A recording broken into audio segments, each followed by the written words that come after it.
What it do, Dream Team? It's your boy D Neal back with another reaction video, guys. Here we are with Australians don't believe these things happen in America. Before we dive in, make sure you guys subscribe to the channel, ring notification bell, get a video a thumbs up so it gets suggested, and let's see what they not believing. All the way up some people's calves in some of those bathroom stalls. Like, you can see almost to the friggin' top of the toilet. It's ridiculous the amount of space and how little privacy you have in those bathroom stalls. Facts. This one upsets so many Aussie parents when I tell them this. People who do this tend to have already been in fairly long-term relationships. They're pretty solid. G'day guys, welcome back to the channel. My name's Caitlin and I'm an American living in beautiful Sydney, Australia. And since moving over here, there are so many Aussies who have met me who have said that I'm the very first American they've ever met, or the first one that they've seriously had a conversation with. And Aussies have so many questions about what it is like being an American, living in America, growing up in America. So let me answer some of the common questions that I've gotten and some things that Aussies just genuinely do not believe when I tell them this is things that people do regularly over in the States. So grab a bicky, grab a cuppa, and let's get right into this video. Number one is that people get married for health insurance benefits over in the States. How romantic is that? No, seriously, people do get married for health insurance benefits in the States. 2 of my cousins did it. As we all know, the US does not have a universal healthcare system, a social healthcare system, whatever the heck you want to call it. So your health insurance is tied to your job over in the States. And if you have a long-term partner who has really good health insurance benefits, or if you don't work a full-time job that gives you health insurance benefits, there are people who will get married just so that way their partner can have health insurance. And while on the one hand it does sound like a lower socioeconomic issue, I know people who are very well off who have gotten married for health insurance benefits because their partner has considerably better health insurance. Now, people who do this tend to have already been in fairly long-term relationships. They're pretty solid. And they just decide to sign off on the paperwork just to get those health insurance benefits. And when I tell Aussies this, not just the fact that health insurance is tied to your job, but that people get married for this, they're blown away. Like, that is one of the biggest decisions you will ever make. Who are you going to marry? And there are people who are doing it just for health insurance over in the States. Number two is that students... I do it. I do it, but because she said they were in long-term relationships, and I feel like you in a long-term relationship after so long, hey, it's time to either go ahead and commit all the way fully or split apart. You know what I'm saying? And if we long-term partners and I got good health care and you ain't got good benefits and we've been together for a long time and our relationship is very solid, hey, why wouldn't I help you out? Let's go ahead and put a ring on it. Come get the healthcare benefits. But I can understand why Aussies wouldn't believe that, because they got great universal healthcare. It's incredible over there, where healthcare over here is way ridiculously expensive, and it's like marriage is a lifelong decision. It should be. Marriage should be a lifelong decision, right? And so healthcare benefits shouldn't be one of the main deciding factors. I can understand why they be blown away. But yeah, here in America, we've been together for a long time. We got a good relationship going. My healthcare benefits and your healthcare benefits could benefit from each other. Let's go ahead and tie the knot. Student loans are nothing like HECS and HELP and FEE and all the loans over here. The U.S. student loan system is incredibly predatory. Just to share what it was like for me, right after I graduated uni over in the States in 2013, I still can't believe it was over a decade ago, I had to start paying my student loans off within 6 months of the day I graduated. I graduated in May 2013, which meant I had to start paying my student loans in November of 2013, whether I had a job or not. Lucky for me, I was able to find a full-time job come September. But even when I had that full-time job, it was entry level, it was admin, so obviously the pay wasn't great. And at one point, before I had been able to consolidate all of my student loans, I was paying 60% of my take-home pay to my student loans. I had 5 different student loan payments. And of course, the highest one had a 10.5% interest rate. Out of 5 loans, one of them had a 10.5% interest rate. That's insane. For the most part, these are kids in their early 20s. They've just gotten their first job.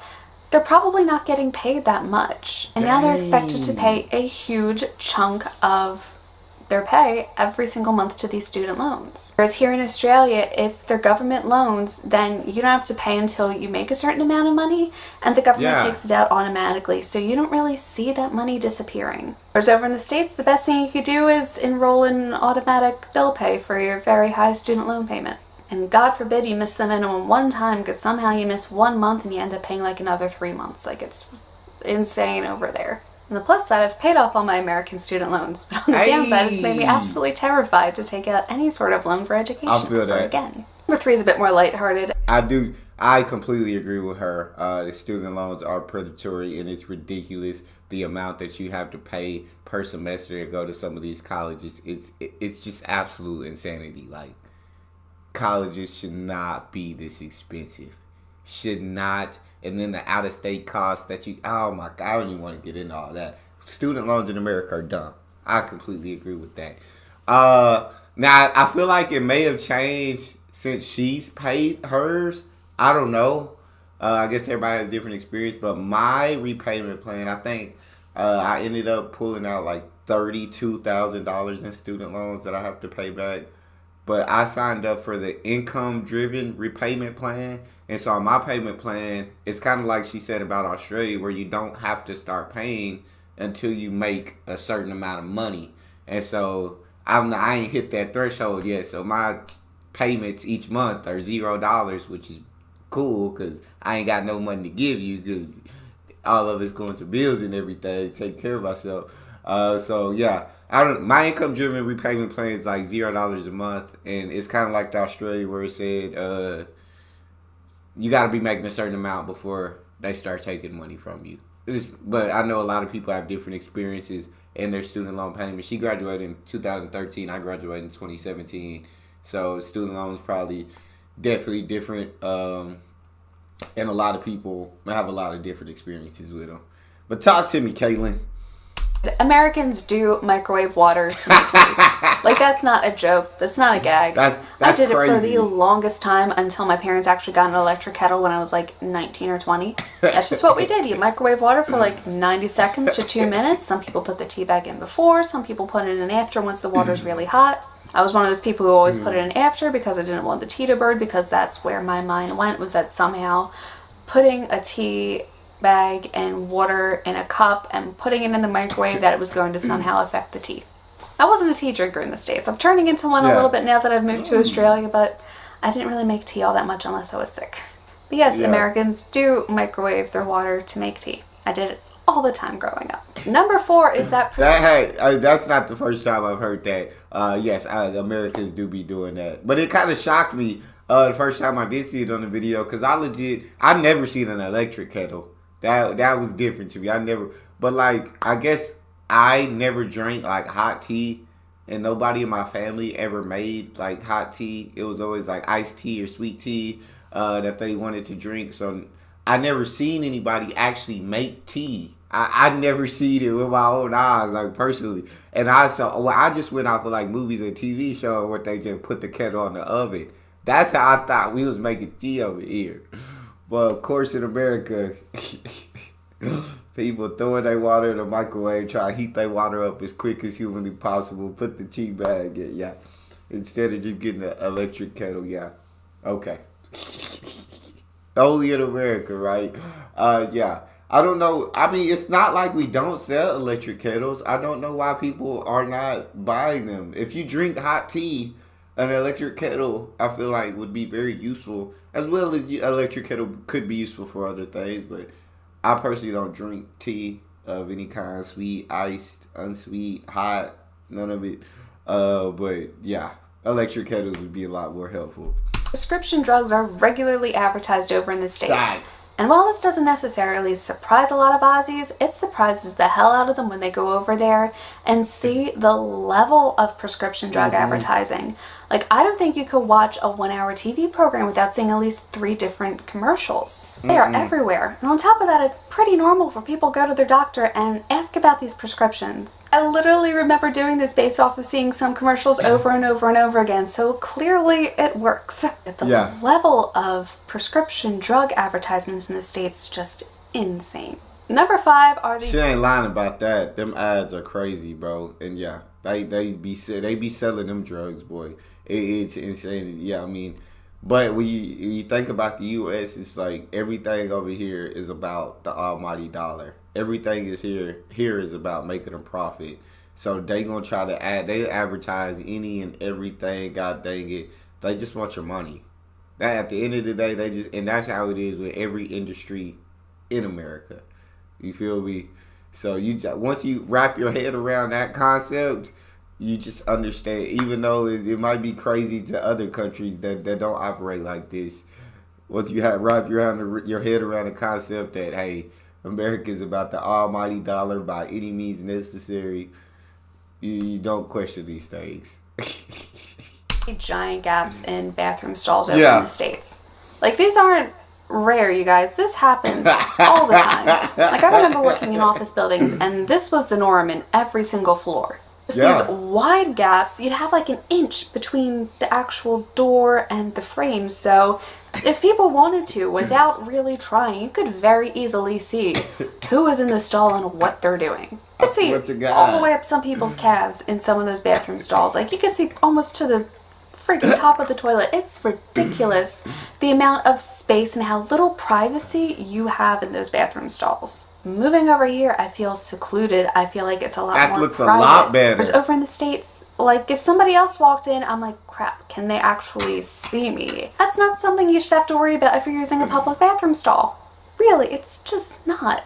Yeah, over in the States, good luck finding a bathroom stall that actually feels like you have some privacy. So this one's very, very true, and I'm starting to see this pick up a little bit more in Australia, actually, because you can buy these pretty regularly at places like Dan Murphy's and VW. I will say, I completely agree. I have nothing to say. It ain't nothing I can say about that one. I completely agree. Like, them gaps are just too big. I thought our gaps was normal. I thought, like, everybody in the world had our bathroom stalls like us. Like, I didn't think bathroom stalls were different around the world. And then I started watching videos about, like, the UK and Australia, and I see they don't have, like, these gaps are not normal. These gaps are not normal at all. And it's like, yes, we have no privacy when the gaps are that big, and you can see through the cracks, and you can see up under. You can, completely agree with everything she said on that point. WS. Americans drink out of red Solo cups all the time. Oh, yeah. It's not just a college party thing. It's not just a uni party thing. No, Americans drink out of red Solo cups pretty regularly. But those are like these standard go-to cups that you use for basically every party over in the States. Yeah. And we have different colors depending on different themes of the party. Let me tell you, I think I've drank out of Solo cups of pretty much every single color that exists at this point. That's what we use at pretty much every party. That's pretty spot on. This one upsets so many Aussie parents when Come on now. Y'all know Toby Keith. Red Solo Cup. I pour you up. Let's have a party. Something like that. But yes, definitely in college parties, 100% crazy with the Solo Cups. 100. But yeah, for regular birthday parties and regular things, like, yeah, people drink out of red Solo Cups over here. They do get used almost daily. So, again, completely right on that. I tell them this. American kids get homework over that 3-month summer break that they have. God. So obviously, as you guys know, Australia's school system is set up very different from America's. In America, school typically starts somewhere in late August to early mid-September, depending on what part of the country you live in, and then finishes up around mid-May to mid-June. Whereas here in Australia, it's broken up seasonally, where there tends to be anywhere from like a 1 to 6 week gap in between the seasons. Or it might be 2 weeks. I don't have kids in school, so I'm not entirely sure on that one. But because there is such a long 3-month gap where kids aren't going to school, it has become the norm for kids to have to do homework during school break. And depending on the teacher, depending on the school, sometimes they have to submit it at certain times throughout the summer. There are some people who require a school assignment every 2 weeks. There are some who require it once a month, and some that just require you complete an entire notebook before the first day of school. Every school system does it differently because the states are set up very, very different. Every state, and frankly a lot of counties and whatnot over in the States, set up schooling differently, so there is no real consistency across the board other than the fact that kids have homework during the summer. Like, I think I just got away from that I remember having to read like 3 books over the summer in high school. And that was it. I don't remember having to do schoolwork over the summer when I was in elementary school, middle school. But now that is the absolute norm for kids to be doing homework over summer break. Last but not least, that's insane. Yeah, that's the first time. That's new to me. That was new to me, to think these kids out there over summer break doing homework. Like, she said some kids, like, once every 2 weeks got to turn in an assignment. Over your summer? Nah. That's crazy. That even where I'm from, even the teachers will be upset about that one. The teachers like, I'm not grading no schoolwork over this. I'm not assigning them no schoolwork over the summer because I'm not grading it. Like, it's their summer, it's my summer too. I'm off too, and I ain't doing no work. That's crazy to think there's school systems out there like that. Like, I thought kids got that break. Like she said, I've been to a school like where you have to like read a book over the summer, or that I've been there, which I mean still don't agree with, but I've seen that one. But to actually have like actual assignments due over the summer is absolutely mind-blowing. I'd be heated as a kid, as a parent, and as a goddamn teacher. The lawyer commercials over in the States.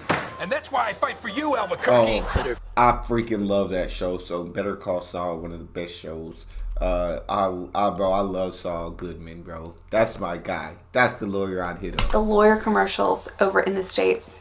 And that's why I fight for you, Albuquerque. Better Call Saul. Just like prescription drug commercials, they are everywhere. Good luck watching a 1-hour TV program without seeing at least 2 commercials about lawyers, about some sort of mass tort lawsuit. It's insane the amount of lawyer commercials that are over there. My thing is, I used to work in the States and would make fun of the lawyers who we had cases against all the time. Some firms have grown and become national firms. Some of them I've even seen advertised as sponsors on YouTube. Obviously no one's going to be sponsoring me, I'm in Australia. Seeing lawyer commercials, they're everywhere on TV over in the States. And you'll see the same ones over and over again. Yeah. Some of them have really catchy jingles. Yes. Some of them just have really catchy slogans. Yes. You see them all the time in the States. Like, I cannot express the number of lawyer commercials I have seen over in the States. Believe me, some of them make the Better Call Saul commercials look like freaking Hollywood blockbusters. Anyway, that's it for this list, you guys. Things that Aussies just don't believe me when I tell them these actually happen in the States. Did anything in this list surprise you at all? Is there anything you've heard from an American that just absolutely blew your mind when you heard it? Let me know in the comments down below. That's it for this video, you guys. I hope you enjoyed it. If you did, please hit the like and subscribe button down below. It really, really does help support me and help support this channel. And I will see you all in my next video. Bye. Yeah, she wasn't lying. The commercials do be crazy. And they do be having catchy slogans. Like, one radio station, I can't forget it. I guess it's 2 girls on the phone. And it's like, girl, you won't believe what just happened. Girl, what? I just got hit. Girl, you better call IJustGotHit.com. Okay. Every single time. I can quote it word for, as soon as it comes on, I've written to quote it word for word. It's so catchy. And oh my God. There's many more. They do come up with a lot of catchy slogans and jingles for a lot of different things here in America. But Caitlin, definitely a great video. Even a couple things blew my mind. Really, just that school thing is what really blew my mind. That's all we got. You guys got a favorite video suggestion? You can subscribe to Patreon and drop it in the comment section. It's your boy Neal. Out.